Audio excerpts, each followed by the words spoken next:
Olá, meus queridos alunos do nono ano, tudo bem?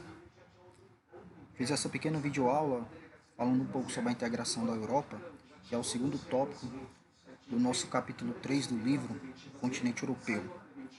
Essa parte ela vai falar um pouco sobre a construção da União Europeia, o histórico, até se concluir com a atual conjuntura na qual se apresenta o continente. Então, de início, nós temos aí essa primeira imagem da regionalização do continente europeu, como havíamos citado na sala de aula. Em seguida, nós vamos aos aspectos mais objetivos da construção e a integração da Europa a partir de seus países. Nós temos uma organização internacional com 27 países membros, com sede em Bruxelas e principalmente em Luxemburgo e Estrasburgo. Os principais objetivos nós temos seis, né? Então nós podemos citar alguns bem específicos, que é estabelecer uma união mais estreita entre os países membros e estabelecer relações também comerciais. Ou seja, acordos econômicos e tratados econômicos foram os principais vetores de formação da construção da União Europeia. Nós temos aí os países que atualmente fazem parte, alguns estão de saída, outros romperam por conta de questões econômicas, mas isso vai ser dito posteriormente em outra videoaula. Ok, pessoal? A origem do bloco. Nós temos raízes históricas a partir da Segunda Guerra Mundial, e o principal tratado, ou seja, o marco inicial da construção da União Europeia, ela se deu a partir da Comunidade Econômica Europeia, em 1957, que deu origem às primeiras aglutinações dos países que fazem parte hoje da União Europeia. Então nós temos aí, por exemplo, Itália, França, a Europa Ocidental, os Países Baixos, representados pela Holanda, a Bélgica e Luxemburgo como principais vetores desse tratado.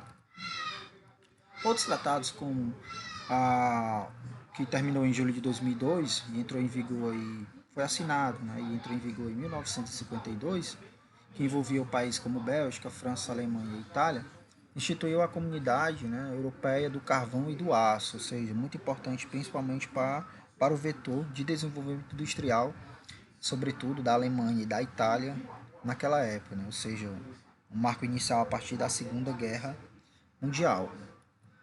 Outro tratado foi o de Roma, que instituiu a Comunidade Econômica Europeia, o CEE, que principalmente teve como objetivo a criação de um mercado comum entre a União Aduaneira e desenvolvimento de políticas comuns, que deu origem principalmente a grandes tratados de desenvolvimento de alguns países membros, e principalmente uma preparação na perspectiva da utilização pacífica da energia nuclear entre essas principais potências.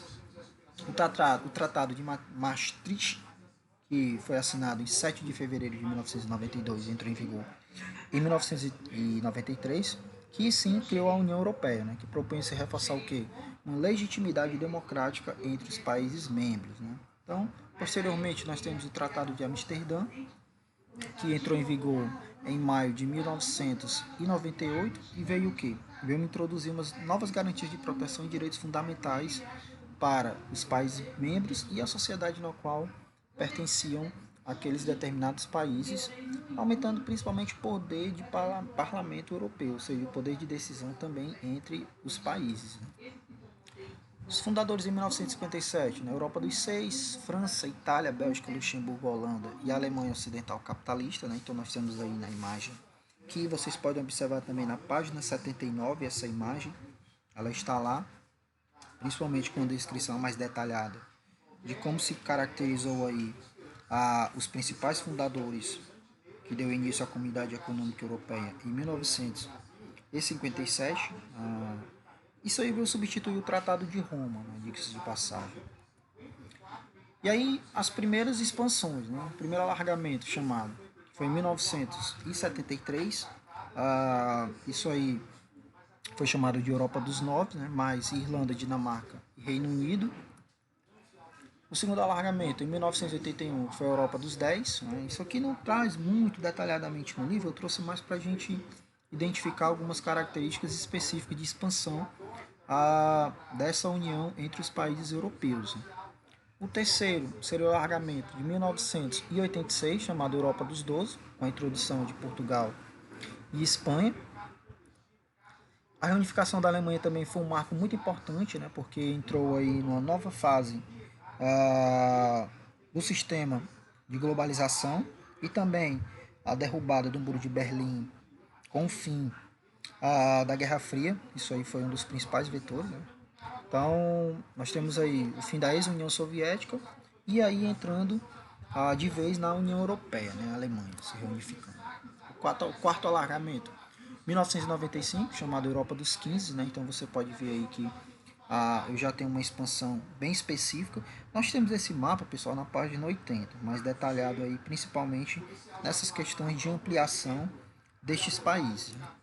O quinto alargamento, 2004 a 2007, aí nós temos praticamente todos os países que formam a União Europeia, né? Também nós temos, evidente, no mapa da página 80, que atualmente, né, a União Europeia é constituída por 28 países, sobretudo, né, um dos blocos, ou o bloco mais bem sucedido do mundo, com integração de culturas, de economias e diversas outras características de competição e cooperação para os países membros.